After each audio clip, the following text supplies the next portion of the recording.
I am Dr. Harold A. Murray, President-elect of the Medical Society of New Jersey. You are about to hear the story of a mentally retarded child. There are 1.5 million mentally retarded persons in the United States. That's 1 out of 100, and they represent a neglected section of our population. This is a story of Jackie Clark, his parents, and some of his neighbors who live in Essex County, New Jersey, where the people act.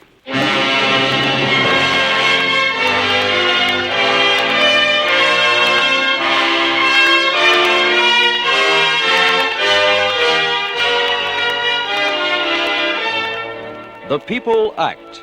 These are true stories, tape recorded in communities across the nation where people are working together to build a better future.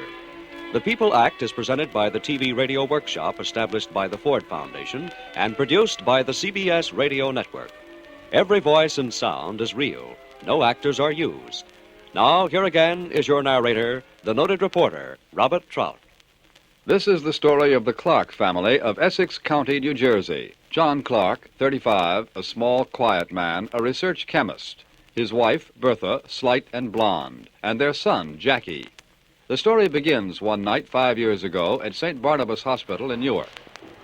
Calling Dr. Bergman. Dr. Bergman. I remember the feeling that this was it. Finally, our baby was on its way. As I went into the hospital, I felt awfully important. Going upstairs, it seemed like a dream, as though that which we had looked forward to for so long was finally coming true.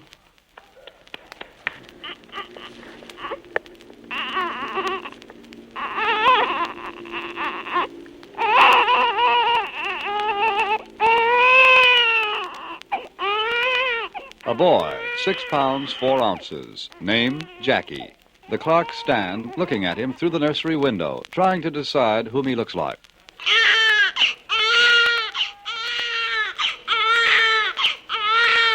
Isn't he a cute little boy? Come on, he's so sweet. Hello. Hi. Hello. Come on. 10 days later, the Clarks take Jackie home to a 2-story frame house on a quiet suburban street. The routine begins, caring for the baby, making formulas, getting out of bed for the 2 a.m. feeding. The weeks pass quietly, happily for the Clarks. I was anxious for him to learn to do things. I was probably too anxious. At 7 months, I was trying to push him up and get him to crawl, and he would sprawl down, and at first it seemed very comical to me. And then later, it became a chore. As the weeks go by, Mrs. Clark watches her son lying motionless in his playpen, and she can't help worrying. I was beginning to feel uncomfortable from the first year on, probably, although I would keep relieving these friends who said that he would grow out of it and was probably just a slow starter. But as he turned 2 and was not talking and not walking too well, although he was taking steps at that time, I realized that something must be wrong. John Clark sees what is happening, comforts his wife, tries not to let her know that he's worried too. But one evening, at dinner, Bertha catches him staring gloomily into his empty coffee cup. More coffee, hon? Not tonight, dear. What's the matter? You seem awfully quiet tonight. Well, I am very tired. Did something happen in the walk with Jackie today? You know, I wonder why he doesn't see. He seems to run into people and into the trees. And I'm wondering about his talking. He says blocks, and he says dada and mama. But I haven't heard him put 2 words together yet, have you? No. Of course, Grace says that Doug didn't talk until he was 2, and he's perfectly all right. Of course, Dr. Potter didn't talk until he was 5. That's true. But do you think there could be anything wrong with him? Should we get the doctor and find out? No. I don't think so. Don't worry about it. The Clarks try not to notice that Jackie isn't like the other children in the neighborhood. They wait and hope, but finally Bertha asks the family doctor. Doctor, you've been seeing Jackie for the last 3 years.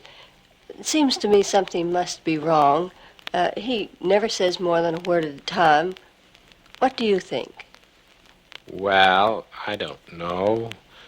Children vary a great deal in the rate at which they develop, and some children talk sooner, some talk later. I wouldn't worry too much about it. Just come back in a month or two and we'll look him over again. For a while, Bertha Clark feels better. Then the worry begins again. By the time Jackie is 5, the other children have left him far behind. Clearly, something is wrong. Bertha takes him to see the family doctor, to see other doctors, to be examined, tested, finally to a speech therapist in Newark. Does he use speech at home at all? Just in single words. Would you tell me just a little more about Jackie's development? For instance, do you remember when he first started to walk? It was about 18 months. Is he able to dress himself now? Oh, no. Is he toilet trained? No. Just what would you say Jackie is able to do for himself? He can drink from a glass. He eats food by his fingers quite well. He has trouble using any fork, or occasionally can use the spoon. Well, let me outline for you, Mrs. Clark, why we think that some children don't speak. And then perhaps in your thinking you might be able to help me. Bertha Clark finds there are many reasons why a child may be slow to talk, some normal, some abnormal. But finally, for the first time, she hears the one that fits Jackie's case. Mentally retarded, what is that? That has many ramifications and many degrees. When a child is mentally retarded, it means that due to either a brain injury before birth, at birth, or shortly after birth, a child has had his brain injured to a certain degree. And that means that the child will not develop at the same rate or to the same level that most children or the average child will develop. But what should I do now? What should I be doing for him? Well, that is a good question, Mrs. Clark, because at this point, there are not sufficient facilities for training of such a child. I could recommend some training schools, either in this state or outside of this state, but they are quite expensive. And some of these schools will run from $2,000 a year to $9,000 a year. Now, I would imagine that that is beyond your financial limits at this time. But at present, I'm awfully sorry to say that unless you can afford it, there aren't many places where you can go. Mrs. Clark takes Jackie by the hand and walks out of the doctor's office. I closed the door, and with that, a portion of my life, it seemed. I walked down the hall. I felt so empty. As I went out down the steps, I saw these children playing across the street. They seemed happy and enjoying each other. Could he never fit in with children like these? Could he never be normal? I knew that I'd never pass another child with the same feeling that I had an hour ago.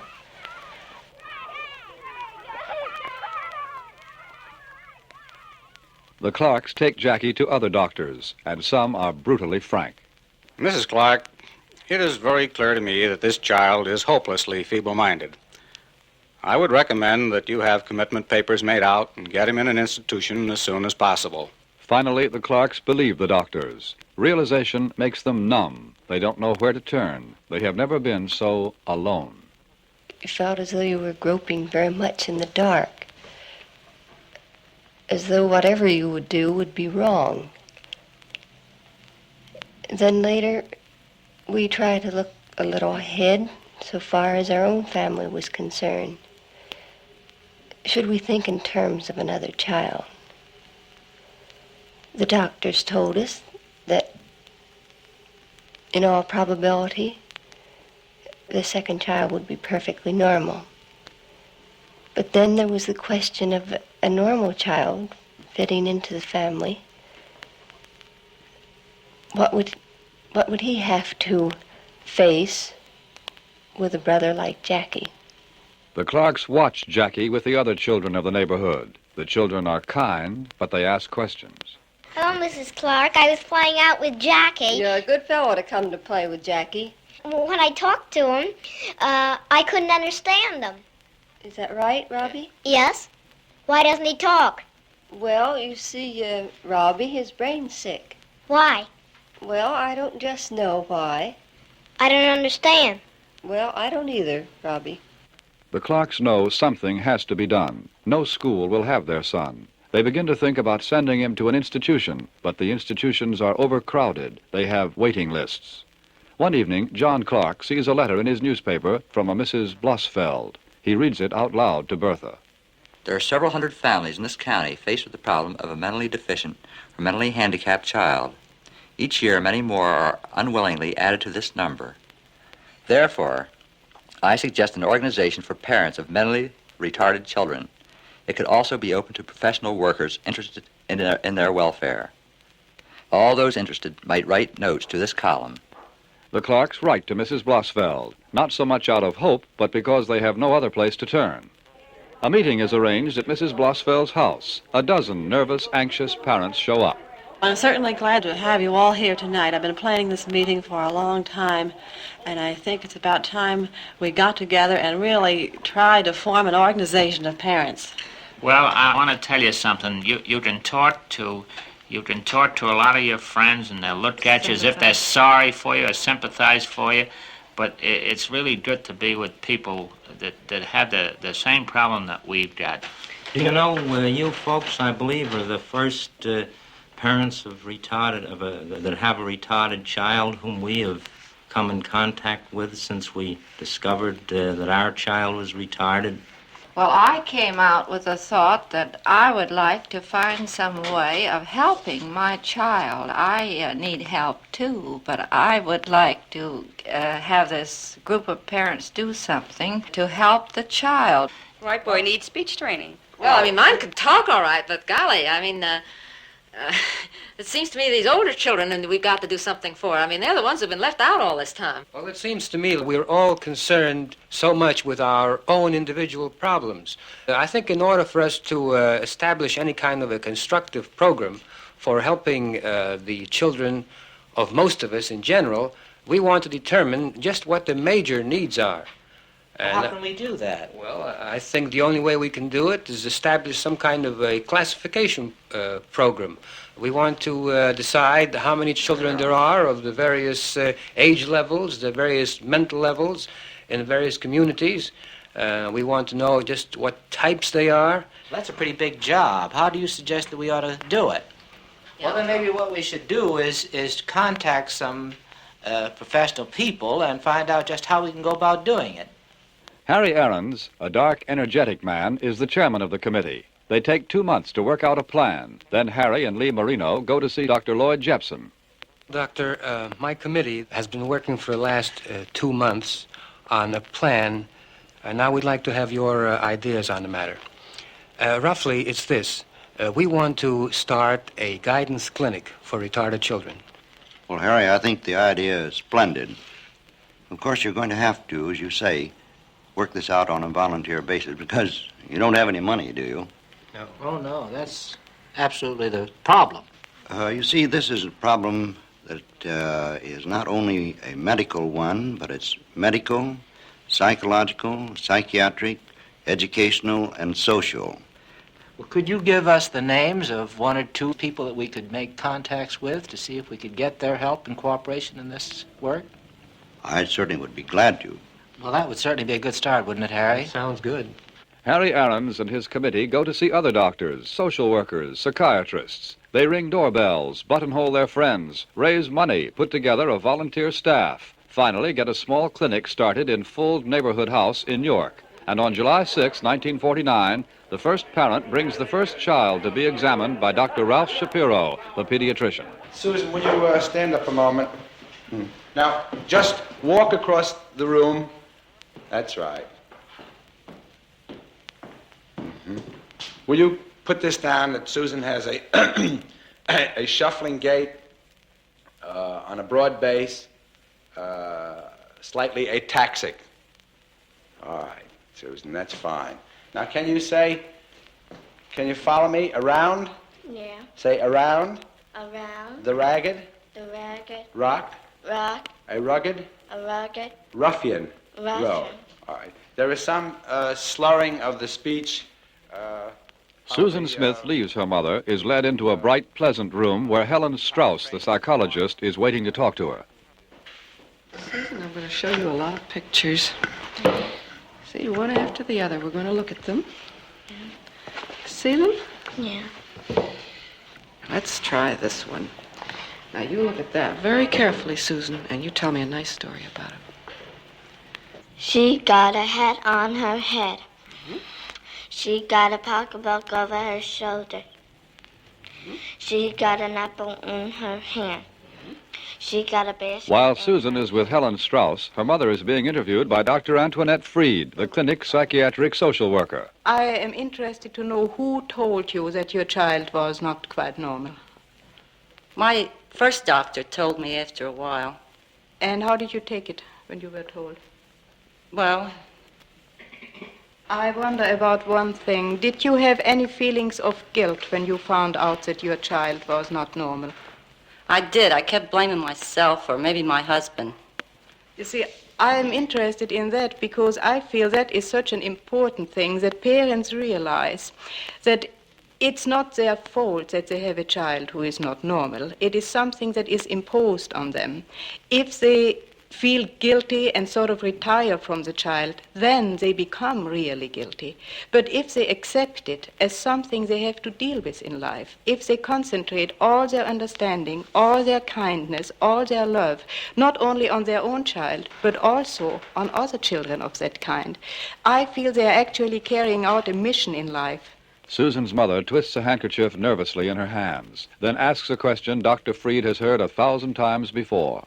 I really want to know if there's any way of her getting more out of it than she was. The psychologist, the pediatrician, and I will meet and discuss the whole case and find out what the situation of your child really is, what she can do, what she cannot do, what her outlook for the future is, as far as anyone can say. We are no miracle workers. We cannot give you an exact look at her future, but we can perhaps advise you as to what should be done about her education.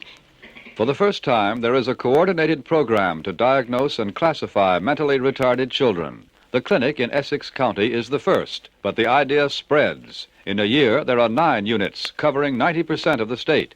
But now the Essex parents, organized as the parents and friends of mentally retarded children, want more than a clinic.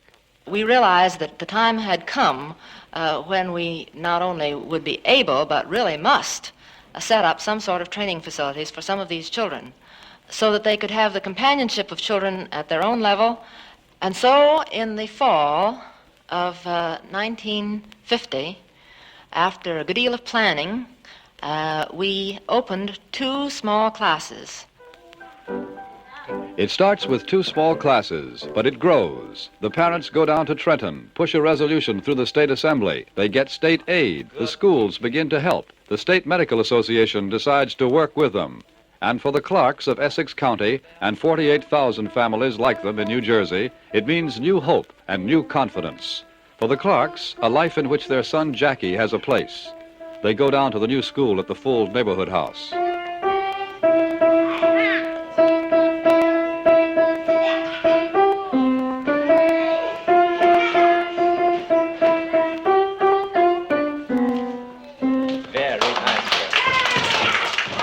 They listen with hope while Elizabeth Boggs, the chairman of the school committee, tells them what the teachers are trying to do. We feel that it's most important that the children learn to do things for themselves and to do the things which enable them to be somewhat independent in their families and in the neighborhood. We're very proud of the fact that the majority of the boys in our intermediate boys class now go to and from school on the bus by themselves. They get on the bus, they handle their bus tickets, they get off at the right place, and we feel that that's quite an accomplishment. The Clarks listen, and then they go into a classroom to see for themselves, to see their son Jackie playing with other children like himself. In your line, dear. In the back, dear. In the back. And take your clapper. Yeah? That's fine. Now we're going to have a big parade. Ready?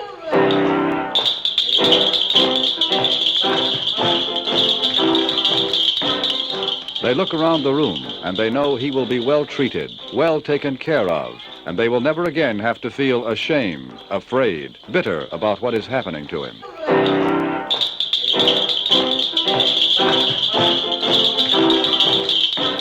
Bertha Clark looks at her son playing happily and sums up what her experience working with other parents of retarded children has meant to her. First, there's the satisfaction of working with others, for others. Then there's the opportunity to channel in a constructive manner that drive to act, which you feel because your child is in this condition. Then there's the knowledge that there is an increased understanding and acceptance by the public of not only retarded children, but of their normal brothers and sisters. Finally, although no one person or no group can take away the enduring fact of mental retardation in our child or other children, yet by working together, we take heart that through research, the number will be fewer, that by our other work, the opportunities will be greater for those already affected, and that the frustrations of the parents will be made a little easier to bear.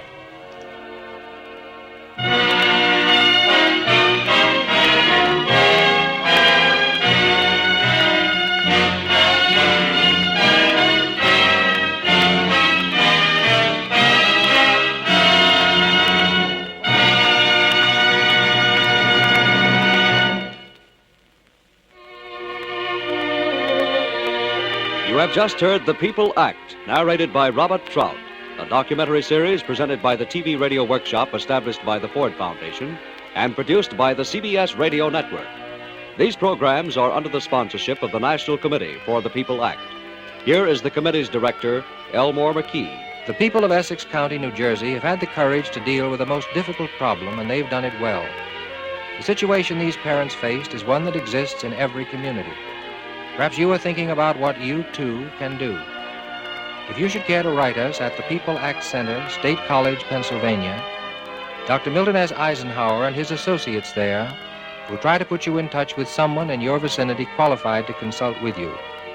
And if you would like a script or a record of today's program, please write us at the People Act Center, State College, Pennsylvania. The People Act is produced by Irving Gitlin, edited by Fred Freed. Tape recordings for this program were made in Essex County, New Jersey, by field reporters Dave Moore and Charles Romine. Original music by Norman Lockwood, conducted by Alfredo Antonini. Join us again next week when The People Act in the San Joaquin Valley of California.